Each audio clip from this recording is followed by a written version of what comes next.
Hoy vamos a hablar sobre los puntos claves para el sistema de alimentación líquida.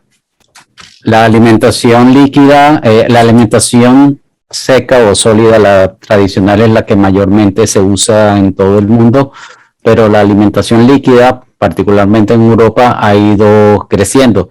Entonces el objetivo de hoy es revisar un poco lo que es la alimentación líquida y cómo manejarla bien. Para hablar un poco de lo que es la descripción, cómo está ubicado un sistema de alimentación líquida, existe el tanque de mezcla, que es el que está ahí señalando Michelle. Ahí se hace la mezcla, se pone toda la materia prima que se va a utilizar y el agua. Con una bomba se envía el alimento a los corrales, y hay una tubería de retorno que hoy en día se está usando mucho en muchas unidades de producción, que se utiliza como tanque de almacenamiento, de manera de que en las tuberías solamente quede agua. Muchos sistemas de producción están utilizando un tanque de premezcla, donde se van a poner los materiales, digamos las materias primas, para hacer una premezcla previa para luego ser enviada al tanque de la premezcla, como en algunos casos como el suero, o incluso la premezcla con alimentos secos, y entonces son enviados luego a ese tanque de premezcla para que siga ya el proceso que explicamos anteriormente.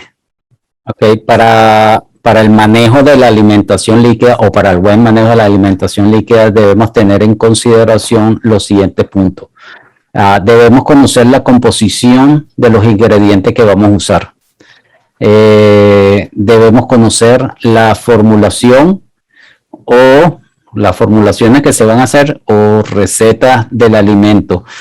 Es decir, necesitamos tener como las tablas de composición de cada uno de los diferentes componentes que se van a usar en la alimentación líquida, de manera de que el software que hace la preparación y la mezcla sepa qué proporción de cada uno de estos materiales, materias primas que tenemos a disposición usar para cubrir los requerimientos de los animales.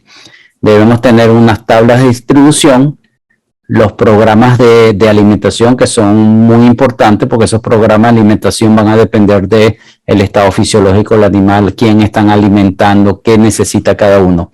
Y los elementos del sistema, que son para uso exclusivo del servicio técnico del que provee el sistema. Eso no lo toca nadie, sino es parte del software que viene con el sistema de alimentación. Entonces ahora vamos a ir revisando cada uno de estos puntos de lo que es el proceso cómo se hace la preparación de la alimentación líquida, y luego algunos puntos de revisión del proceso o puntos de chequeo de la elaboración de la alimentación líquida. Lo primero es que debemos tener la descripción de la composición de los ingredientes que vamos a usar en la dieta. Entonces el software tiene espacio y nosotros tenemos que introducir esa composición de cada uno de los materiales. En algunos casos va a ser en base líquida y en otros casos va a ser en base seca. Entonces tenemos que tener en cuenta esa información para que el software, al momento de leer esa composición, pueda tomar la proporción de cada uno de los ingredientes que tenemos para la elaboración de ese alimento. Y cada uno de los materiales está unido o está asociado a un silo particular. Entonces el software necesita saber en qué silo se encuentra cada uno de esos materiales, de manera de que cuando tome la cantidad de materia prima que va a tomar del silo 1, esté tomando exactamente trigo. Si toma del silo 2, va a estar tomando soya. Si toma del silo 4, va a estar tomando suero, y así sucesivamente. Toda esa información es necesario para la elaboración de los alimentos. Por ejemplo, podemos ver la diferencia que existen entre los materiales, y él particularmente nombró el suero. Podemos ver que es un alimento que es prácticamente agua, o sea, 94% agua, solamente tiene 60 gramos por kilogramo de materia seca.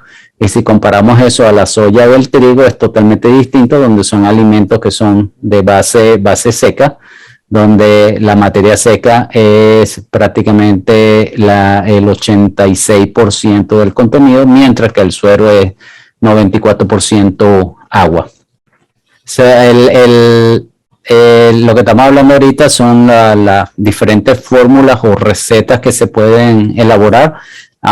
Él quería presentarle aquí, comenzar con 2 ejemplos, un alimento de gestación 1 y un alimento de gestación 2. Es el mismo alimento, pero solamente presentado en 2 formas distintas. La primera columna sería en base seca y la segunda sería en base húmeda. Entonces pueden ver cómo es totalmente distinto, pero al final tienen la misma cantidad de materia seca en el líquido y la misma cantidad de energía en el alimento. Es solamente 2 formas de presentarlo, y el software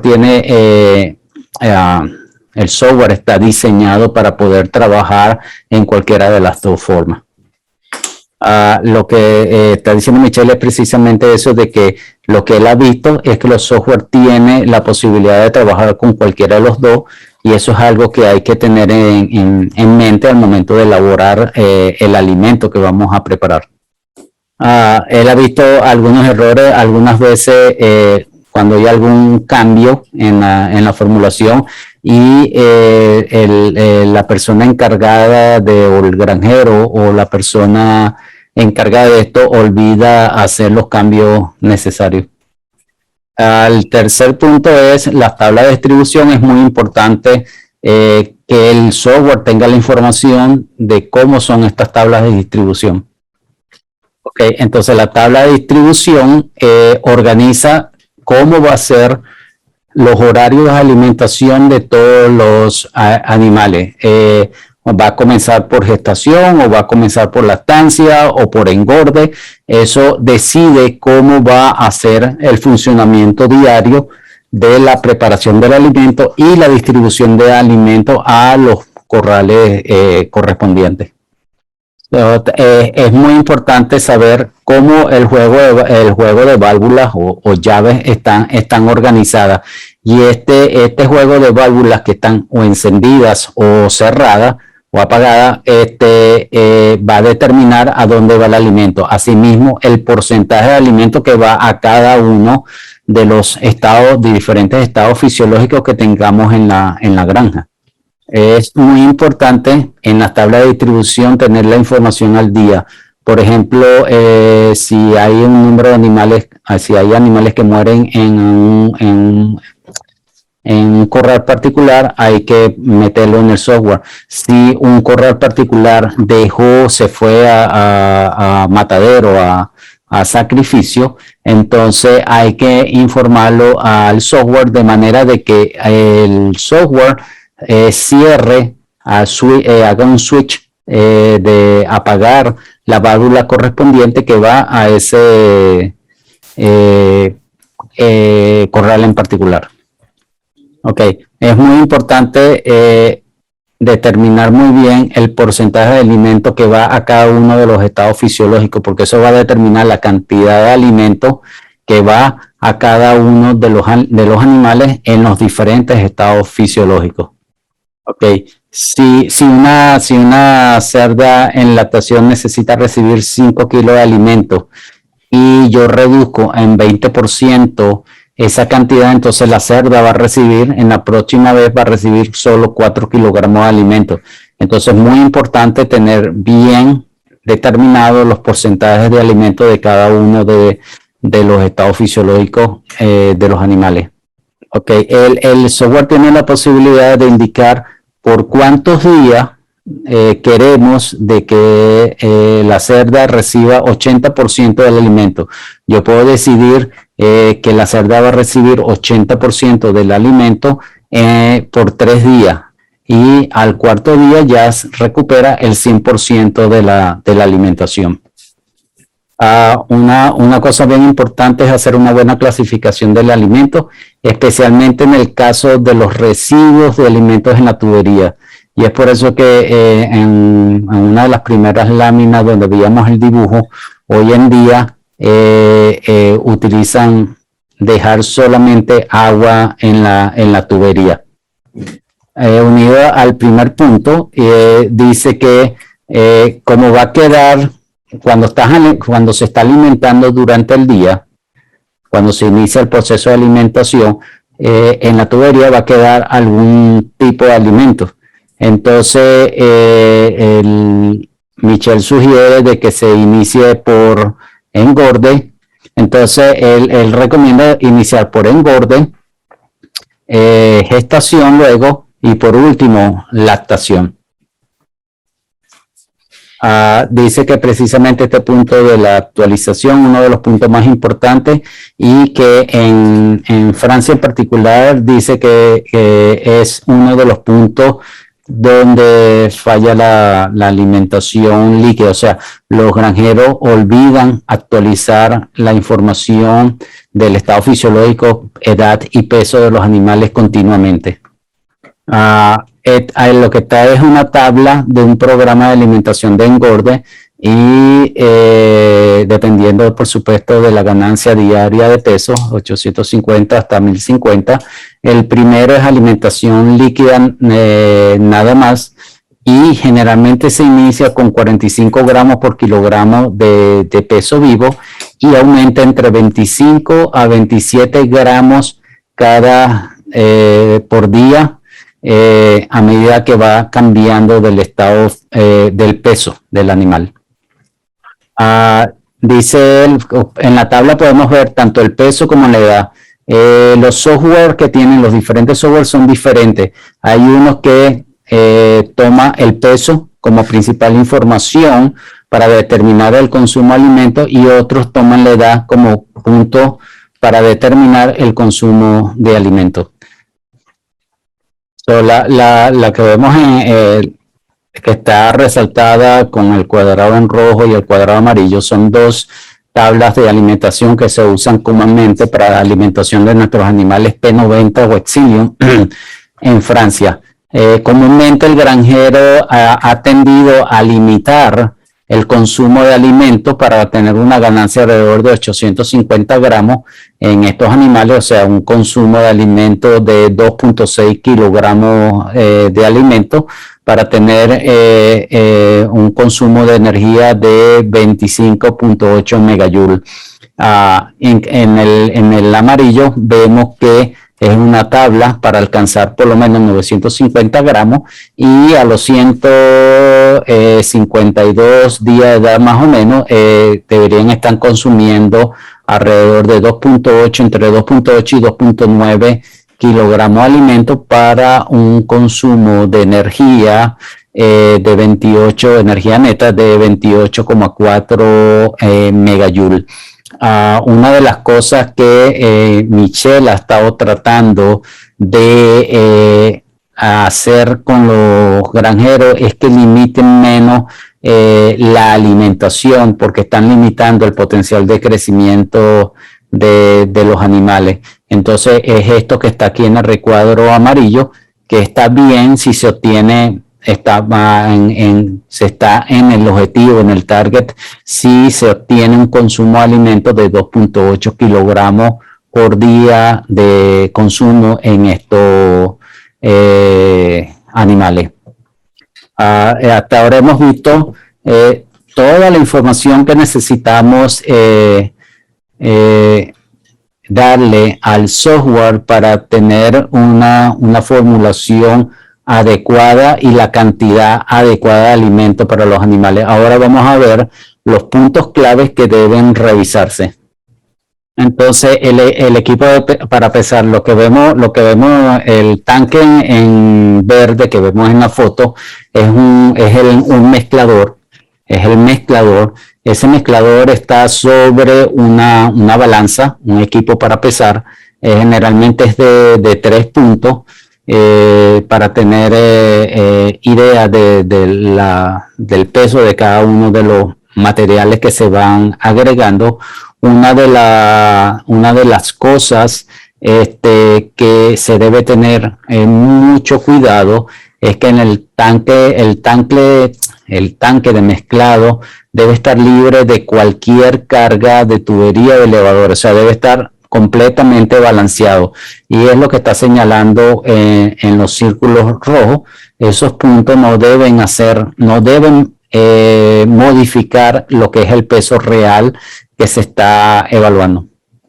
Okay, lo que vemos en el tanque de mezclado y los 3 puntos rojos, si vemos el círculo, el óvalo rojo abajo, que es el punto de succión de la bomba, Michelle dice que es totalmente rígido, y que eso podría influenciar en lo que es el peso que está midiendo la balanza. Por lo tanto, eso no es buena idea. Igualmente, las tuberías estas negras entran al tanque de mezclado, pero entran y están totalmente adosadas al tanque, y no debería ser así. Lo que sí ve es que las 2 entradas en naranja, que son entradas de materias primas, son plásticas y no están adosadas al tanque, solamente depositan al tanque, por lo tanto no influencia. Son plásticas y con entradas plásticas que son flexibles, y por lo tanto no van a influenciar en el pesaje de los alimentos que van a ingresar. Él dice que el equipo para pesar, o la balanza, debe ser verificada de vez en cuando, por supuesto, y ellos recomiendan usar 150 kilogramos, donde van a colocar 50 kilogramos en cada uno de los puntos de pesaje. Son 3 puntos de pesaje, van a ser 50 kilos por cada uno de los puntos de pesaje. Esto se puede hacer con sacos de alimento. El tanque debería estar vacío o a media carga, que se sepa que está exactamente a media carga para saber cuál es el peso, o completamente lleno, de manera de poder verificar el peso. Michelle dice que la diferencia obtenida no puede ser más del 2% en cada uno de los, cuando lo chequean en vacío o a media carga o lleno. Dice que generalmente vacío no consiguen ninguna diferencia, pero puede haber diferencias importantes cuando está lleno. Por lo tanto, debe verificarse en las 3 etapas el peso. Ok, hay que controlar periódicamente la preparación de uno o de varios de los alimentos. Did you say once a month? At least, al menos una vez al mes.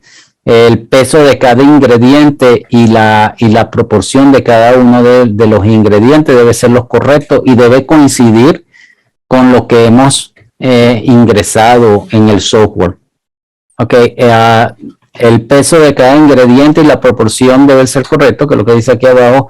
Y él dice, por ejemplo, que las proporciones son extremadamente importantes, porque si usted va a preparar 1.500 kilogramos de un alimento y 1.400 kilogramos de un alimento, lo importante es tener esa proporción de cada uno de las materias primas completamente bajo control.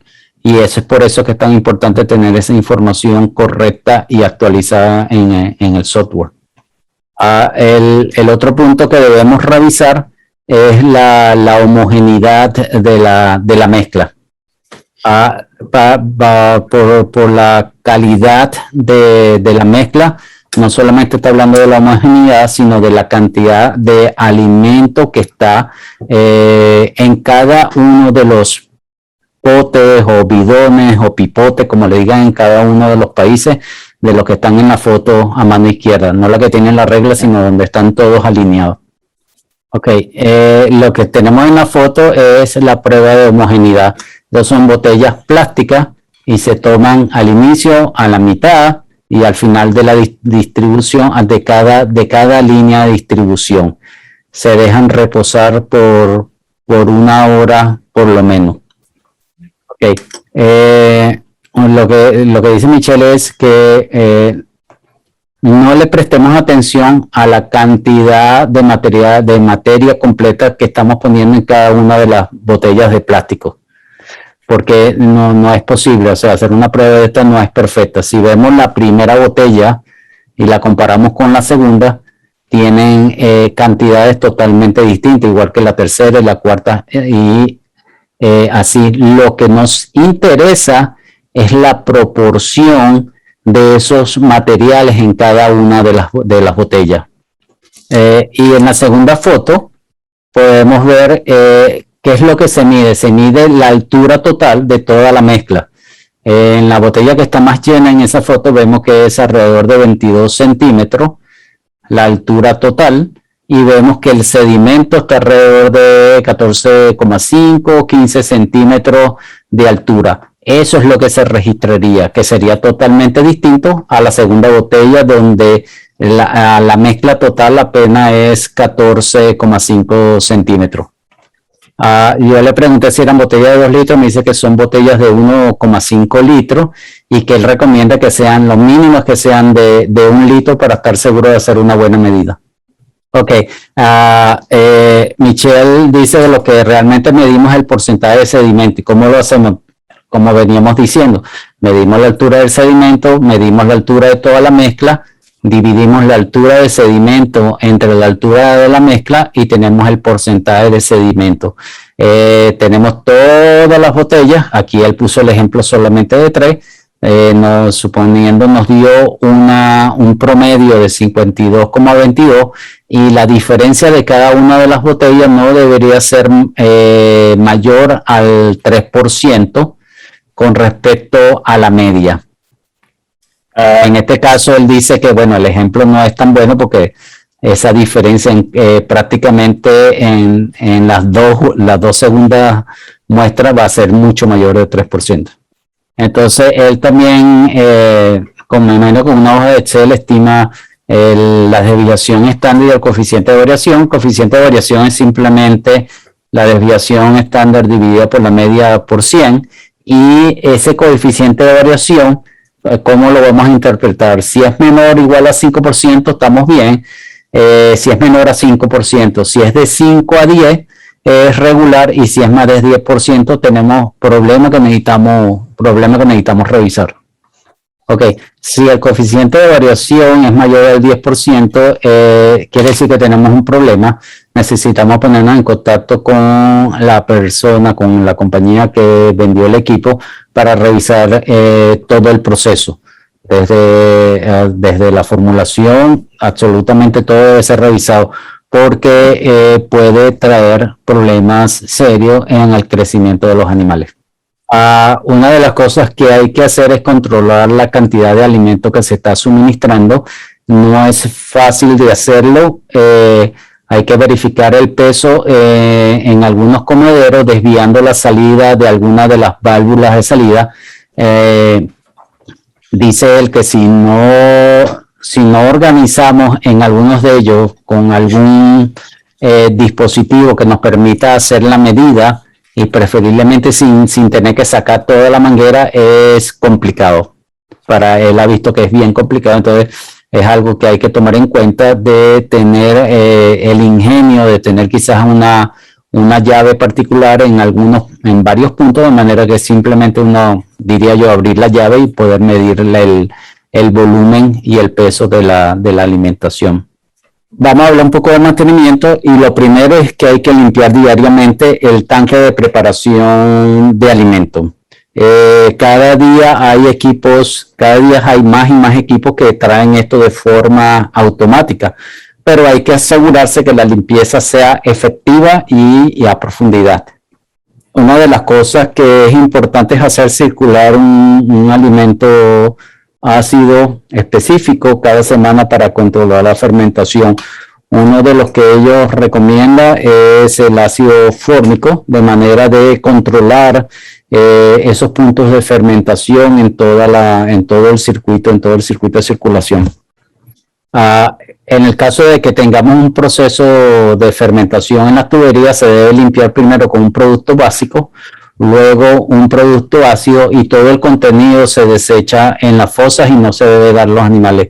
Le estaba preguntando a Michelle porque me llamó la atención eso de no dárselos a los animales, si él había visto algunos granjeros dárselo a los animales, y él dice que no, que gracias a Dios no, que cuando usan un producto de estos básicos todo lo desechan, y cuando limpian hacen ese proceso lo desechan en las fosas. Él dice que en la época, digamos, de temperatura más alta, estamos hablando de que esto es en Francia, se recomienda limpiar con mayor frecuencia, al menos una vez a la semana, porque los problemas bacterianos y de fermentación son mayores, son más frecuentes. Y particularmente en los casos cuando se usan productos de la industria de alimentación humana como los sueros o yogur, entre otros productos.